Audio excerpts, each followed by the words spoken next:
بسم اللہ الرحمن الرحیم نحمدہ و نصلی علی رسولہ الکریم۔ حضرت مولانا غلام رسول راجکی رضی اللہ عنہ نے اپنی کتاب حیات قدسی میں موضع سعد اللہ پور میں پیش آنے والا قبولیت دعا کا ایک نشان بیان کرتے ہوئے تحریر فرمایا ہے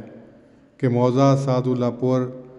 جو ہمارے گاؤں سے جانب جنوب کوئی 3 کوس کے فاصلے پر واقع ہے، یہاں کے اکثر حنفی لوگ بھی ہمارے بزرگوں کے ارادت مند تھے، اس لیے میں کبھی کبھار اس موضع میں تبلیغ کی غرض سے جایا کرتا تھا اور ان لوگوں کو سیدنا حضرت مسیح موعود علیہ الصلوۃ والسلام کی صداقت سمجھانے کی کوشش کرتا رہتا تھا۔ اس موضع میں مولوی غلام محمد صاحب ایک اہل حدیث عالم تھے اور امرتسر کے غزنوی خاندان سے نسبت تلمذ رکھنے کی وجہ سے احمدیت کے سخت معاند اور مخالف تھے۔ میں نے ایک روز ان کی موجودگی میں ظہر کے وقت مسجد میں لوگوں کو احمدیت کی تبلیغ کی اور انہیں بھی سیدنا حضرت مسیح موعود علیہ السلام کی کچھ کتابیں اور رسالے مطالعے کے لیے دیے۔ جب انہیں اس تبلیغ اور حضور اقدس کی کتابوں سے یہ علم ہوا کہ میں حضرت مرزا صاحب کو مسیح موعود اور امام مہدی تسلیم کرتا ہوں، تو انہوں نے میرے حق میں بے تحاشا فحش گوئی شروع کر دی اور سیدنا حضرت مسیح موعود علیہ السلام کی ذات والا صفات کے متعلق بھی بہت گند اچھالا۔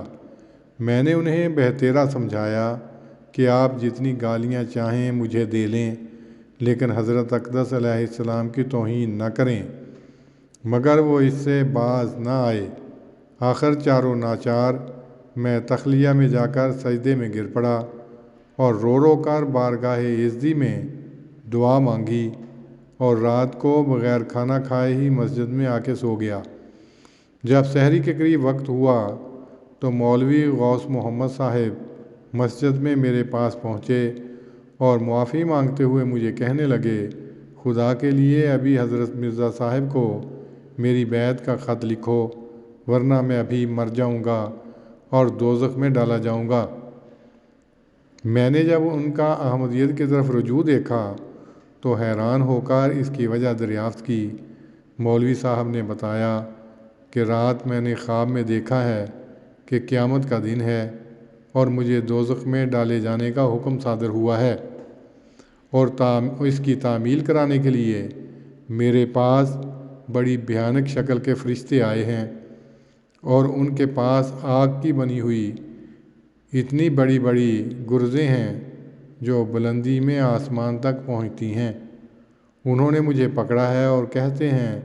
کہ تم مسیح موعود اور امام زمانہ کی شان میں تم نے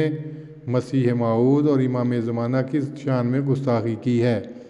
اس لیے اب دوزخ کی طرف چلو اور اس کی سزا بھگتو۔ میں نے ڈرتے ہوئے ان کی خدمت میں عرض کیا کہ میں توبہ کرتا ہوں، آپ مجھے چھوڑ دیجئے۔ انہوں نے کہا اب توبہ کرتا ہے اور مجھے مارنے کے لیے اپنا گرز اٹھایا، جس کی دہشت سے میں بیدار ہو گیا